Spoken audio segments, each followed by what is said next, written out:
Is there advice you can give to young kids that are living through a shitty situation of any sort, a tough life? Find a thing you like. Try to find a thing that you really enjoy. Try to find a thing that you're passionate about. Like an activity? Yes. For me, early on, it was drawing. It was illustrations. It was comic books. I wanted to be a comic book illustrator. And then it went from comic book drawing and illustrations to martial arts. So, but it was just another thing that I was very, very passionate about. That was my vehicle out of my dilemma. That was my vehicle out of my own anxiety and trauma and my own issues and insecurities. And find something. Find a thing that you genuinely enjoy, because getting good at things you genuinely enjoy is extremely beneficial for young people, because it lets you know that, like, everybody thinks they're a loser. Every young person thinks they're a loser, at least a young person in the situation I was at. I didn't know I wasn't a loser until I started winning, until I started doing martial arts. Martial arts taught me that, like, I could get better at stuff, that I wasn't really a loser. I just was someone who was, like, in a fucked up situation. But you could channel all that energy that you have as a young person into something and get better at it. And then all of a sudden people admired me. I was like, this is crazy. So I went from being someone who was incredibly insecure and basically a failure to someone who was really successful at this one thing that was very dangerous, that other people were scared of. And that gave me immense confidence and also a real understanding of the direct correlation between hard work and success. And also an understanding that you can't listen to people. Because even my parents didn't want me to do martial arts. They didn't want me to fight. They didn't want me to do stand-up. There's, like, you have to understand who you are, and then in the face of other people's either criticism or, you know, lack of faith in your ability to succeed, you push through, and there's great benefit in that. And then you realize that you can kind of apply that to other things in life. You can apply that to critics. You can apply that to social media commentators. You can apply that to a lot of things. And I don't think people are happy if they don't have puzzles and complex tasks and things that are interesting to them, whether it's an art project or whether it's learning something completely new like stand-up comedy. Like, doing things that are difficult is it's as much of a nourishment of the mind as food is a nourishment of the body. I think you need things that are puzzling to you, where you have to find your own human potential in the difficulty of the task and work your way through things. At least for me, and in my life, that has been 100% constant. I am a very happy person, and I have never had a moment where I'm not doing difficult shit. Give yourself something, an arduous, difficult task where you're challenged mentally and challenged physically. One of the great things about being challenged physically is it's also mental. The people that don't understand that have never really been challenged physically. People that think that physical challenges are just physical. It's just brute grunt work. It's not. It's emotional intelligence.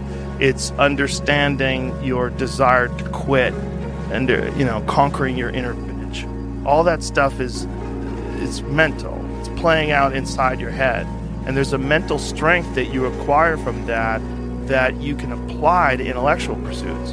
And the people that don't think that are the people that haven't attempted them. And there's an arrogance to people that only pursue intellectual exercises, only pursue intellectual things, and don't pursue anything physical.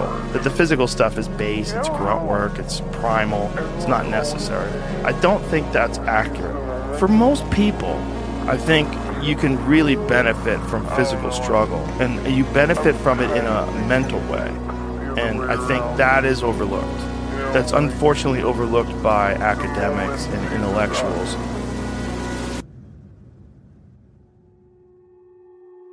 Find some difficult shit to do, because that gets away a lot of the anxiety that you carry around in your body. A lot of difficult things make regular life less difficult. And that sounds so simplistic, but particularly physically difficult things. Because when you do things that are physically difficult, the strain of making yourself do those things, it's very valuable. It's not just valuable like exercise and fitness and martial arts and running and whatever you're doing that's really difficult. It's not just valuable in terms of like health and the way you look, but it's also valuable for your mind, maybe even more so. Because regular life can be confusing, and little things that go wrong and little problems that arise are exacerbated by the fact that you're not accustomed to dealing with hardship.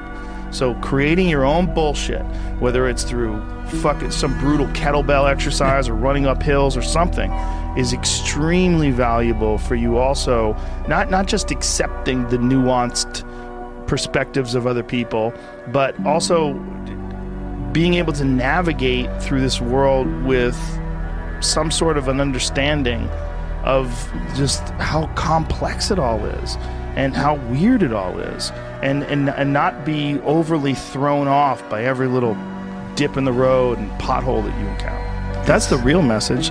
The real message is we all started from nowhere. I mean, we all had bullshit jobs. We all felt like losers. But through time and effort, you build a stronger human. You build a stronger body. You build a stronger mind. You build accomplishments and will and momentum. And then you look back and you go, hey man, I'm not washing tables anymore. You know, I'm not washing dishes. I'm not cutting lawns. I'm not digging ditches. Yeah. You know, I'm a different person now, but I used to be. And these desire not to be there, but not to stay in it. That's what. That's the hardest part, right? Is to get out of that rut. When you ain't got shit and there's nothing going on, to have faith then is so difficult. To have faith when you're successful, it's like, yeah, listen, bitch, you've been successful for a while. Of course you got faith. Just keep doing what you're doing. That's easy. It's like you already got up the hill. Now you're just coasting. You know, you're just rolling down the hill. Everything's great. The hard part is getting up that fucking hill. Especially if you got a dad you're hiding from. Especially if you feel like you're a loser. Or you never really had anything in your life that you could look back on and say, hey, I was really good at that. You know, and there's a lot of people out there listening to this. There's so many people that are in that starting point.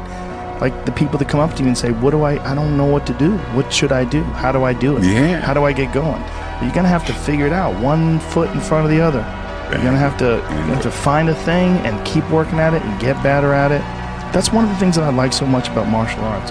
They let anybody in. And then from learning how to do that, you get better, and then you realize, damn, I can get better at anything. The desire to get better.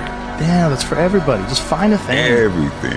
And if you find a thing, like particularly martial arts, because you get belts and ranks, and then you can see how you're doing with opponents.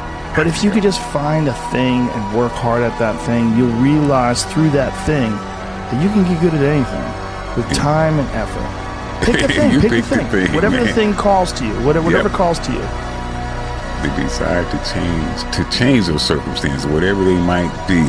As long as you have to have that desire, the will to change those circumstances. Yeah. That's your start right there. But if you have the will, the desire to change it, there's your starting point.